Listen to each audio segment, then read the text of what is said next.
Hello, আসসালামু আলাইকুম। Welcome back to my channel. সবাই কেমন আছেন? আশা করছি আমার সকল ভিউয়ার্স ভাইয়েরা আপুরা যে যেখানে আছেন ভালো আছেন, সুস্থ আছেন। শখ করে তো মেয়ের চুলগুলো রেখেছি, বাট এখন যেহেতু গরম পড়েছে ঘামিয়ে যায়, তো চুলগুলো যে সুন্দর করে বেঁধে দিব তারও উপায় নেই, কারণ মাথায় একদমই হাত দিতে দেয় না। খুবই কিন্তু চিল্লাচিল্লি কান্নাকাটি শুরু করে দেয়। তো যাই হোক, এরপর হচ্ছে আমি একটু বাজারের দিকে যাচ্ছিলাম, যে টেইলার্স এর কাছে হচ্ছে জামা কাপড় ছিল, সাথে হচ্ছে টুকিটাকি একটু কেনাকাটাও করতে হবে, তো এর জন্য হচ্ছে বাজারে যাচ্ছিলাম। তো ওভাবে আর ভিডিও করা হয়নি। এসে এই যে এখন যেহেতু ছোট বেবি আছে কোলে, ওভাবে কিন্তু হেভি ড্রেস পরাও যায় না, আর ওগুলো কিন্তু সবসময় পরাও যায় না। সেই দেখা যায় ২-১ বার হয়তো পরে আলমারিতে পড়ে থাকে। এর জন্য খুব একটা হেভি ড্রেস নেইনি। দেখা যায় সবসময় পড়তে পারবো, কিংবা হচ্ছে কোথাও গেলেও পড়তে পারবো। এটা হচ্ছে একটু হালকা কাজের ভিতর ছিল।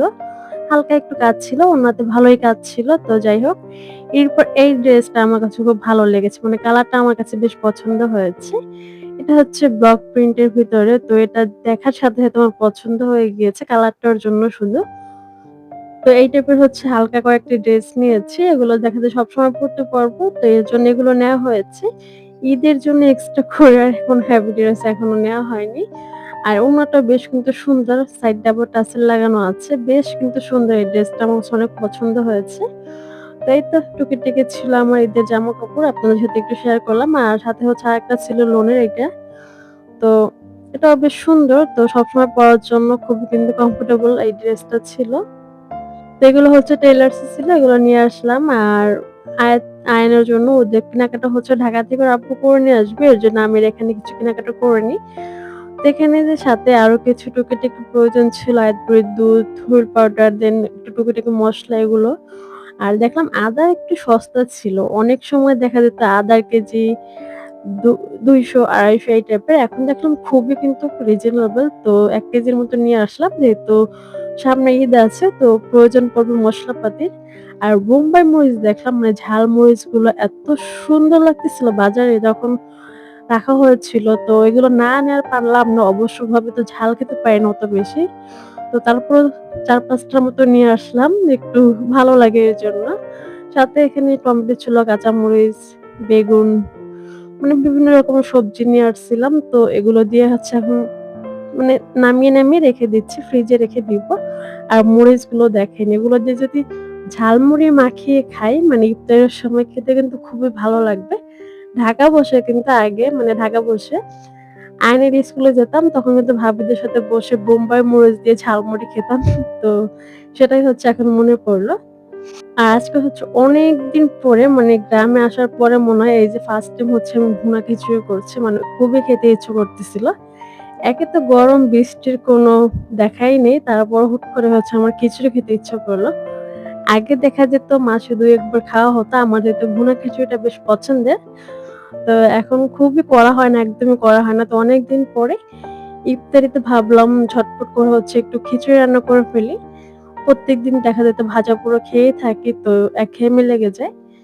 আর সেই সাথে এখানে সেহরির জন্য মাছ রান্না করে নিচ্ছি। এটা হচ্ছে ঢেঁড়স দিয়ে দেন হচ্ছে রান্না করে নিবো।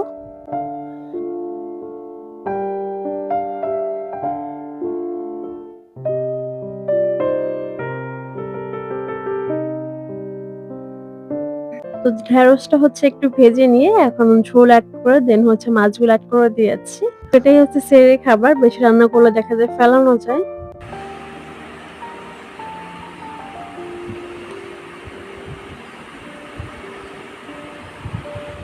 তো এরপর আসরের নামাজটা শেষ করে এখন হচ্ছে বেগুন ভাজবো, আর সাথে হচ্ছে ডিম ভাজবো খিচুড়ির জন্য। তো এগুলো হচ্ছে একটু গরম, গরম খেতে কিন্তু বেশ ভালো লাগে। এর জন্য নামাজটা শেষ করে এখন হচ্ছে ঝটপট করে এগুলো ভেজে নিবো।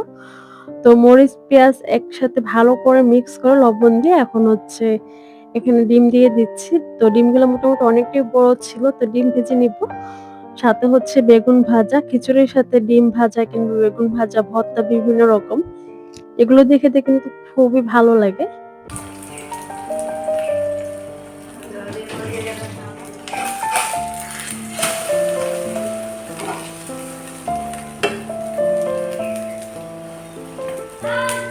তো আমি ঝটপট করে ডিমগুলো একসাথে ভেজে নিচ্ছি। এখন আমি পিস, পিস করে নিচ্ছি এখানে।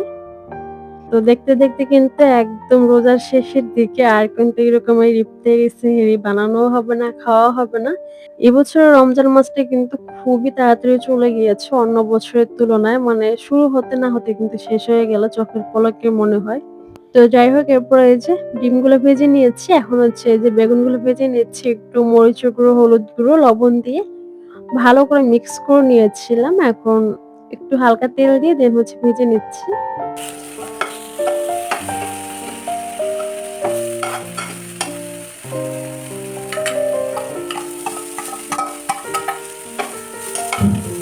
সেই সাথে এখানে কাঁচামরিচ আর পেঁয়াজ কুচি এটাও এড করে দিচ্ছি। আমার বেগুন ভাজায় কাঁচামরিচের পেঁয়াজটা দিলে আরো বেশি ভালো লাগে।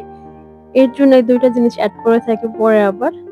তো এদিকে প্রায় ইফতারির সময় হয়ে আসছে। তো রান্নাবান্নাও আমার শেষ। তো অনেকদিন পর নিজের পছন্দের খাবার খাবো ইফতারিতে। বৃষ্টি হোক আর না হোক আমার খিচুড়িটা যখন পাবো মানে ভুনা খিচুড়িটা বিশেষ করে। তো সেটা যখনই পাবো তখনই আমার খেতে হবে এরকমের একটা অবস্থা। এদিকে এই যে সাথে সালাদ কেটে নিয়েছিলাম। এরপর এই যে সবাইকে বেড়ে, বেড়ে দিয়ে আজান দিয়েছে। তো শরবতটা খাওয়া শেষ করে এখন এই যে বিসমিল্লাহ বলে এখানে এই যে একসাথে বেগুন, ডিম তারপর শসা সবকিছু মিলিয়ে মিক্স করে আর যেহেতু কয়েক পদের ডাল দিয়েছিলাম মুগ ডাল, মসুরির ডাল, তারপর বড় ডাল। তো সব ডাল যেহেতু একসাথে দিয়েছিলাম আরো বেশি খেতে মজার হয়েছিল। তো ঠিক আছে আজকের মতো ভিডিওটা এখানে শেষ করে দিচ্ছি। সবাই ভালো থাকবেন, সুস্থ থাকবেন। আবার নেক্সট ভিডিওতে দেখা হবে। ভিডিওটা ভালো লাগলে অবশ্যই একটা লাইক করবেন, কমেন্ট করে জানাবেন কেমন হয়েছে। আল্লাহ হাফেজ। আসসালামু আলাইকুম এন্ড থ্যাংকস ফর ওয়াচিং।